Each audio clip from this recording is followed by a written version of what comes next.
Thank you, listeners, for joining us. We are so pleased to have our very special guest in studio today, in which we hope will be just the first of many visits, not only with Reverend Julie Vice, but others in our local community of religious leaders as we are working as a community to meet so many different needs. There are many projects that we could work on together. We used to have the Elko Ministerial Alliance, the Elko Religious Leaders known as ERLA. Julie, I know you're familiar with some of those groups because we talked about that before today's program. And I just want to welcome you and thank you for being the first person to come on the program to help revive this effort, if you will. Well, thank you for having me today. Julie is I guess it's fair to say you are the Reverend. So you have two different titles, right? You're Reverend of the Elko Episcopal Church. That's correct. All right. Yeah, I'm a priest, but I'm also a pastor of Faith Lutheran. So I have many names. People call me Reverend. People call me Pastor. I tell them, call me anything but late for dinner. So and it's all call good. when they need help. Absolutely. Yes. Anytime. And that's really what today's program is about how we can, as a community, serve our community. And believe it or not, there are ways to do it in a nonpartisan, non-denominational way, as long as we have people in leadership who are willing to bring the willing together. Right, Julie? Absolutely. And that's why we're starting with our Elko Area religious leaders, the folks that have stepped up in the past who are likely to do so again. In fact, Julie, let's revisit a little bit because I wanted to talk about what inspired me to have you on the radio, as we have had other members of various churches before, but something called the Giving Machine in Elko. And we all got together on a very brisk day at the Rayleigh's parking lot, and a few magical things happened. You shared the stage with some other local religious leaders. I did. It was quite a blessing. We had, as you know from being there, but we had the LDS Church, who was really the main sponsor of the Giving Machines. But in their preparations for the Giving Machines, they had contacted myself as well as Father Liam from St. Joseph's Catholic Church. And so between all of us, we tried to make that something that would be really helpful for our community. And I think it was fairly successful in that. Yeah, we can see that about $75,000 was raised in just a short period of time. $40,000 of that generated to local causes, ranging from higher education to early learning, for example, to the senior center. It really was a well-received effort. But you took something else away from this, Julie, and that it gave you a metaphor for how maybe churches could work together? I did. A lot of what I've said repeatedly is that, we don't have to agree theologically.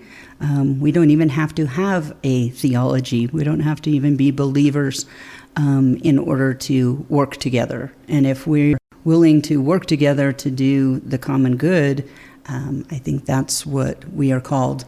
I know I'm called as a pastor into that kind of relationship with others.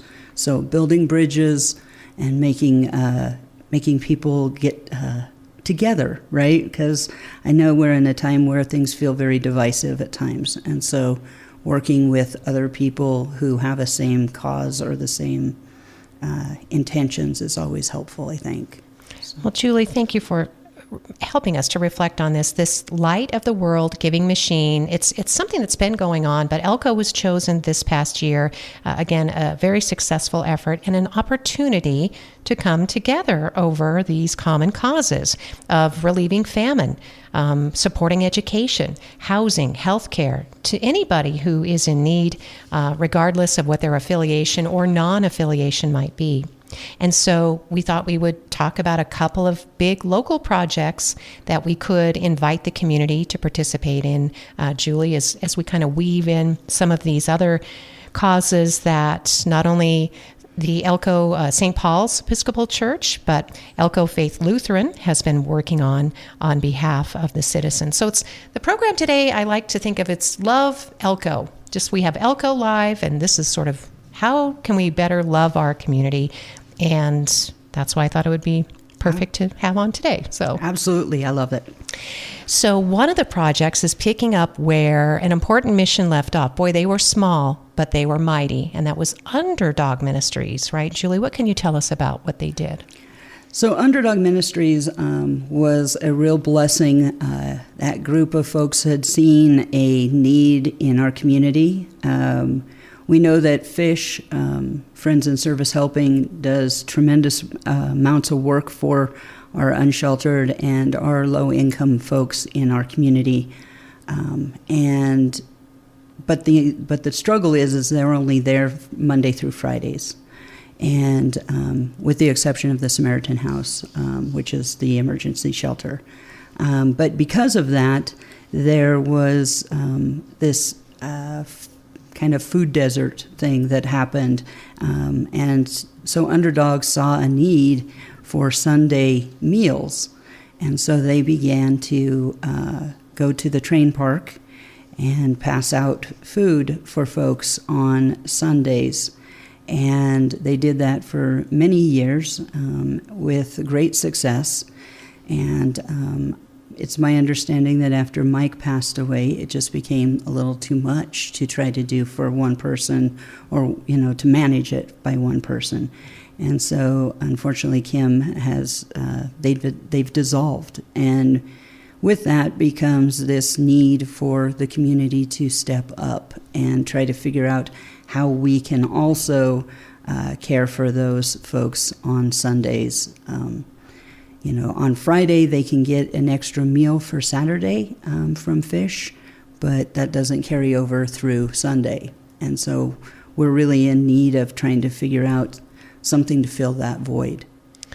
If you can imagine in your own situation, whether it be with your family or if you're just a single individual, that you sort of planned your week around, well, I just won't eat on Sunday. And that's the reality of what is happening in the community. I don't know if there were a finite number of folks who would come to the train park for meals, but from what I recall, it wasn't overwhelming, but it was a meaningful number of people. I think that the number that I have heard as far as planning-wise is somewhere between 30 and 40 meals. Mm-hmm. So yes, it's doable. It's not. We're not asking for 400 people to feed that day, but it is definitely a group of folks who really depended on that meal. So what could happen is folks could reach out to Reverend Julie Vice of either Elko Episcopal, the St. Paul's Episcopal Church, or at Elko Faith Lutheran.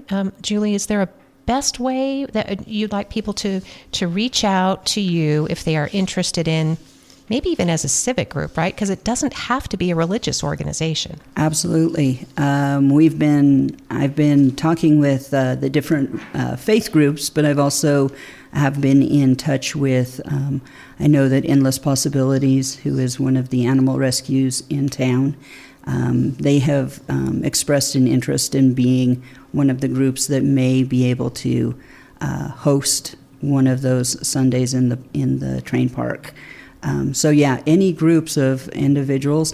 We're thinking that it's about 40 meals, and we would need maybe 4 to 6 people to serve. So it's not a huge group. It's not a huge need. We've had a pretty decent response from some of our mainline churches.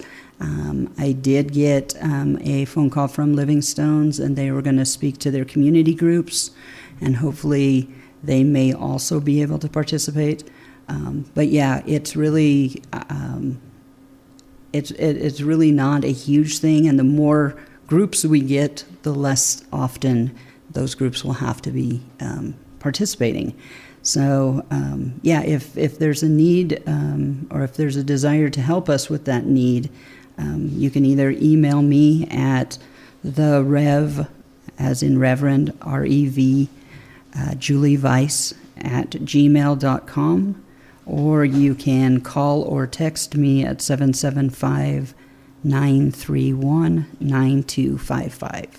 Well, thank you, Julie Vice. And of course, we're talking about serving food once a week, Sundays, in the train park in downtown Elko.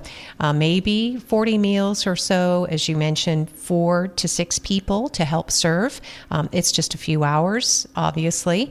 And there would be a community calendar that would be set up so everybody would have access to that and know. So again, some of the folks, and isn't it interesting, Julie, that some of the smallest congregations are among the first to step up? I mean, it's good to know that you've heard from larger groups as well, but some of these really tiny congregations are saying, yeah, well, let's see what we can do. Right. And they're even coming to me and saying, we can do this if we can partner with someone else. We have maybe 3 or 4 people who can do this. If you have another group, we would love to partner with them. So I don't think any group is too small. We'll find some way for them to partner with another group. And so, Julie, often when I talk to people about doing things or, asking the community to do things that might be hard. For example, one of our good friends here is Billy Crawford from Horizon Hospice, and she looks for volunteers to train for end of life. And she says, I know it's scary for some people, but what ends up happening is you get so much more for it. I mean, do you find that that's also the situation here? Absolutely. There are so many stories that I've told folks about. I thought I was doing something for them, and at the end of what we were doing, I walk away with more than I know I gave them. That's very real. And just the appreciation that many of these folks show us when we reach out and help. It's, if you haven't ever done this type of work, the initial time out is scary. That's normal. It's everybody's. It's different, and different is scary. But once you've been there, once you've been surrounded by folks who are doing this type of work, you find that, the people that you're serving are just exactly like you. And it makes it way easier, and the next time you go, you're much more comfortable. And again, the more people that can be recruited to help with this effort, the more likely it is that, we can spread this type of work out, but then it will grow too. People will say, oh, you're doing that. Oh, okay, I think I could join you in doing that. So it's something that starts really small. Absolutely. All right. So that's the one project that we're looking to do in 2025, and that is to pick up where Underdog Ministries left off, sadly, but to do it to fulfill their legacy and all the good work. That's the best way to really honor them, is by continuing to do the work that they started. And then we also want to mention, and then we'll get to the big topic, which I think the community is abuzz about this one too, but how about folks who do want to have their church recognized with a sign that's located currently just behind Elko Sherman Station? That's our Chamber of Commerce headquarters there in the main city park, right? We've walked past that sign for years, and now I'm starting to notice it. Yeah. Many people have said that to me. I grew up in Elko, and that sign has been in Elko for as long as I can remember. And I honestly think that most of the churches that are represented on it have information that's probably from when I was a kid. And because of that, things are out of date, things are out of... and so I went in and spoke with the chamber and said, hey, is there a way that I could possibly set up something where we could get new signage up on there so that the churches are actually accurately represented? Because right now, even my own churches, the 2 churches that I serve, don't have updated information on them. And so she said yes, that was fine with her, and so I'm offering that up to all of the churches. So I'm hoping that would be something we could update so that people who are walking through the park, who do notice the sign, may actually say, oh, there's a church I'm interested in going to see, or or there's somebody that maybe can help me if I am in need. So. And it is very reasonable. The cost is $75 per sign, and you get 3 lines of information. So that would likely be the name of your church, possibly your address and or website, or a phone number, whatever that church recommends or feels is the best way to reach them. So again, you can reach out to TheRevJulieVice at gmail.com, and we'll give out the phone number again, too, toward the end of the program. But that's just one more kind of a small project, but that could have a big impact, because anybody that visits the Chamber of Commerce and then walks out seeing a newly refurbished sign with, perhaps as many as 20 churches on that sign might say, wow, this is a community worth visiting and investing in and maybe even living in someday. Absolutely. That's our hope. Talking with, of course, the Reverend Julie Vice. She ministers 2 different congregations in our community, the St. Paul's Episcopal Church and Elko Faith Lutheran.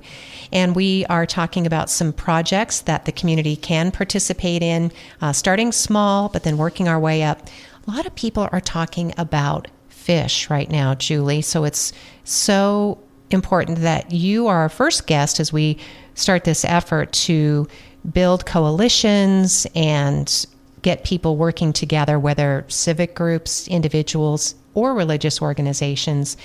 But fish is in trouble, financial trouble. Now, there's no malfeasance. We want to make sure everybody understands this is just out of need. Nothing has been mismanaged. This is just simply growth and need. 100%. Fish has seen over the last few years the need in Elko continue to increase.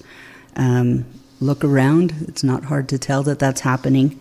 The need is going up, and the costs of things are going up. And unfortunately, with that comes donations going down, because people are trying to, they don't have as much disposable income to be donating, because they're trying to keep their own homes afloat.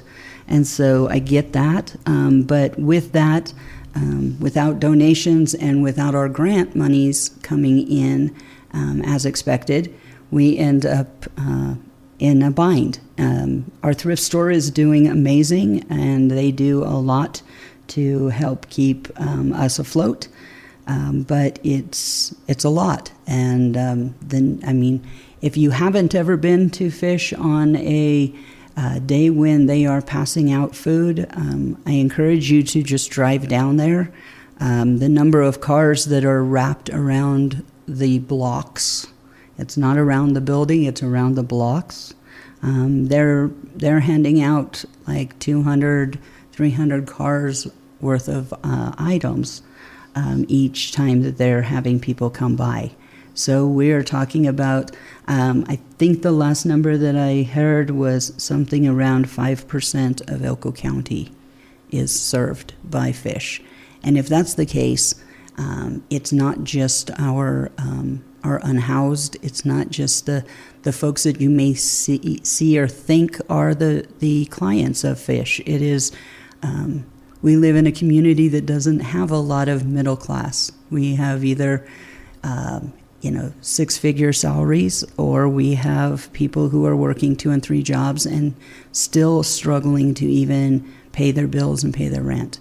And so those are the folks that fish is helping. The seniors, folks who have children. I mean, we see all of those folks down there. FISH is Friends in Service Helping. It is a local nonprofit. Julie Vice serves on the board of directors. And as she mentioned, there's a shelter there, a thrift store, food bank. Now, when we say shelter, there is it's called Samaritan House, and it has restrictions. It's not just sort of come and go. There are hours of which you can occupy the house. And I understood, even from speaking with you, Julie, there are as many as 40 people, including families with children, that are currently in Samaritan House. Yeah, I think the actual number is 23. Okay, that sounds a 20, little more 20, doable.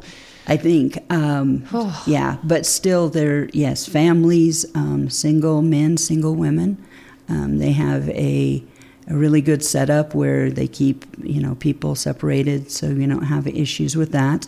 But it's a real, it's a blessing for those folks who are unhoused to have a warm place to sleep. It does have restrictions and rules. There's chores expected of the folks who are there, and it is a non-alcohol, non-drug location, but it really is, for the folks who are there, it really does help them to have a place to be, especially in the cold of winter here in Elko, Nevada. So, and it is the closest thing that we have to transitional housing. I mean, children that live there, they'll go to school. They are adults are out looking for work if they're not employed. It just gets them into literally the system of where they can find help and assistance. Correct. And they actually have case management. They have folks who are doing a lot of that work to kind of not just give them a fish, but to help them fish, to teach them how to be able to be successful. And so I'm very pleased with the work that they do. And I can't imagine what this community would look like if fish were not here. So. And that is precisely the next question, because we know that there's going to be a lot of talk. There's a lot more social media generating. What would happen if Fish closed its doors? I mean, can you compare that to if one of your churches had to close tomorrow for lack of finances? To be honest with you, I think if Fish closed, it would be way more detrimental to the community. And that's saying a lot, because I try to believe that my churches matter in this town. But the truth is that Fish is serving 5% of our county. And if we weren't able to do that, all of that would fall back into local businesses. It would fall back on the county, on the city, and so it would be a big deal. Us trying to cover Underdog closing is tough, and that was one day a week for a couple of hours. To imagine losing the case management, the thrift store, the Samaritan House, the food bank. I can't imagine what Elko would be like for folks that are in, a good percentage of our population in Elko. So, Fish has been an important part of this community, although doing this quiet, often behind-the-scenes work for decades. And it was founded by a ministerial alliance of the time. We're starting to see some of that great history being circulated on social media. And thanks, I'm seeing the churches circulating that. So I'm hoping that means that that's their way of encouraging their congregations, their boards of directors, and other folks to recognize this need and to step up, Julie? I think so. I know that when Fish was founded, it was the reason for Fish being named Fish came out of that religious group, and I've told folks that part of my reason for being a part of Fish is because one of the founding pastors of the church was from St. Paul's Episcopal Church. That was Reverend Donald Dunn. And he was, as a child, he was my pastor. And so I feel like it's only right that I'm back in town and continuing some of his legacy work as well. So Julie Vice is our guest today, and she is, again, we are hoping the first of many guests as we really focus on what a religious leaders association or ministerial alliance, something of that sort, whether or not it's ever formal again, but just recognizing, being aware of all these needs in the community and how much good we can do when we work together. No matter what, as you said, the theology might be, Julie, this is just about helping people where they are. Exactly.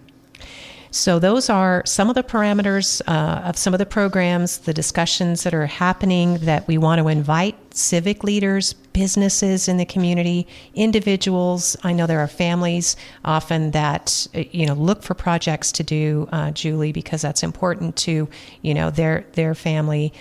So they should just reach out. And you are just one of several contacts, I understand, but you are making yourself available and you're being very public about this. And I think the community should appreciate that because you have enough to do as it is.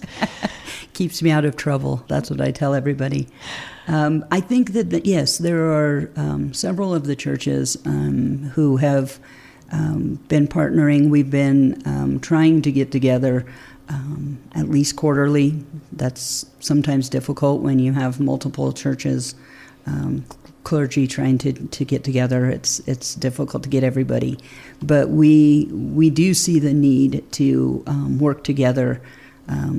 We know that after COVID, many of our churches are a lot smaller than they were before, and that means that our resources are smaller than they were before.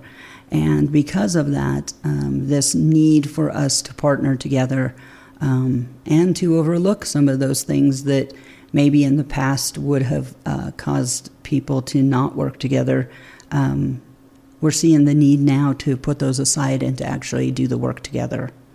So I'm hopeful that that will continue, and we will continue to help our community because this is a wonderful place to be, and it's a wonderful place to be a part of. And I think getting groups of people together to do the good work that we have to do here only makes this community not only stronger, but more appealing to other people. Well, Julie, I know that anybody who hears this program will certainly be encouraged, and I wanted to, as we're getting ready in the final minutes that we have here, to mention that this kind of work has been going on and will continue. This is a very caring community, and we are just extending this invitation to others to help to make a difference. If you wouldn't mind telling us about some of the other positive impacts that you and others have been able to have. There's this Compassion Coalition that meets regularly. So that started a couple of years ago when I first got back to Elko, and I realized that I didn't know half of the resources in town, and I'm not sure I still know as many of them as I wish I did. But the idea behind the Compassion Coalition was to get folks in the same room. So different nonprofit organizations, different resources, and to have conversations about things that we see as needs and who might be able to help in those situations. One of the things that I realized was a lot of the nonprofits are siloed, and so trying to get everybody in the same room where we could say, hey, I have this going on, who could help with this, was really helpful. And so we've continued to do that. So if you are interested, we have that meeting at St. Paul's Episcopal Church on the second Wednesday of every month at 2:00. I did that on purpose so that I could remember the second Wednesday at 2:00. If you are interested, our next meeting will be the following month, will be also on the 12th of March. But you are more than welcome to come to the church, to come in and just listen, or to come in with any resources that you may have and share those with whoever ends up showing up for that week. So. And then, Julie, the St. Paul's Episcopal Church at 777 Sage Street also hosts ongoing groups and meetings, and I thought it was important to mention this as well. We do. We have been, for the last year and a half, we have been hosting Elko Pride, the LGBTQ plus community in Elko, and they have usually quarterly potlucks and a few meetings in between, and we are happy to host them.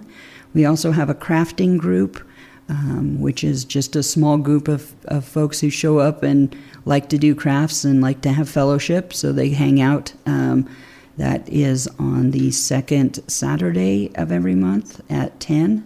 The quilting group is a group actually entirely external community members, and they love using our facility. They say it's the perfect facility for what they do. So they come in usually quarterly, and then we have a weekly men's AA group that meets at the church as well. And a lot of those are partnered with Faith Lutheran. The difference is where the location is. It's easier for a lot of the community to get to St. Paul's rather than to have to drive up the hill to get up to Faith Lutheran. So they're still hosted by both of my churches. They're just often housed in St. Paul's. Julie, thank you so much for taking the time, for talking about these really important issues. And again, as I've mentioned, we hope it's just the first in a series of conversations. These kinds of conversations can bring people together in our community, and that's really what we want to do. This isn't about anybody's particular religious preference or singling any religion out or lifting anybody up over one another. This is just about working together. So if you're willing to work together as a group, as Julie is leading a lot of these initiatives, then please do reach out and make a big difference in our community. So, Julie, is there anything that I didn't ask you about you wanted to mention in closing today? I don't think so. I'm just honored to be able to be a part of all of this this community work, because I feel like the community of Elko is such a wonderful place to be, and I think for the most part, we're a group of people who really can work together. And so I think that there's a lot of positive things that can come out of this. Well, thanks for helping bring people together, Julie. Absolutely. Thank you for having me.